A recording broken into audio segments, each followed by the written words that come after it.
राधे राधे, प्रणाम। हम पूनम अपने YouTube चैनल पूनम सरिता संगीत में आप सबके तहे दिल से स्वागत करते हैं। आज बहुत सुंदर शंकर भगवान के बियाह गीत लेकर आए हैं। आप सब सुने कैसे लगा कमेंट में ज़रूर बताइए। खूब सारा प्यार और आशीर्वाद बनाए रखें। वीडियो ज़्यादा से ज़्यादा शेयर करिए। अगर चैनल नया है ना आप सब तो हमारे परिवार से ज़रूर जुड़ जाइए। रोज़ रोज़ नया नया गीत सुनने को मिले आप सबके। शिव जी के जटवा से बरसेला पानी, भीगेली गौरा महारानी। शिव जी के जटवा से बरसेला पानी, भीगेली गौरा महारानी।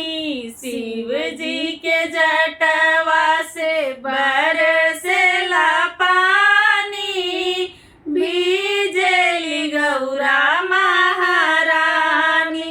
मांग मैया जी के सेनुरा बिराजे, मांग मैया जी के सेनुरा बिराजे। बिंदिया पे लिखल भोला गौरा महारानी। बिंदिया पे लिखल भोला दानी, भीगेली गौरा महारानी। शिव जी के जटवा से बरसेला पानी, भीगेली गौरा महारानी। हाथ हाथ मैया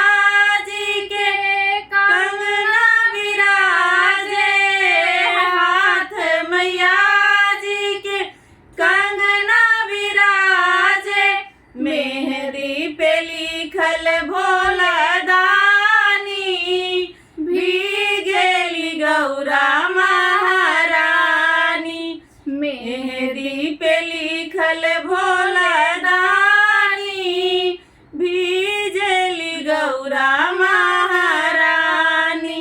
शिव जी के जटवा से बरसेला पानी, भीगेली गौरा महारानी।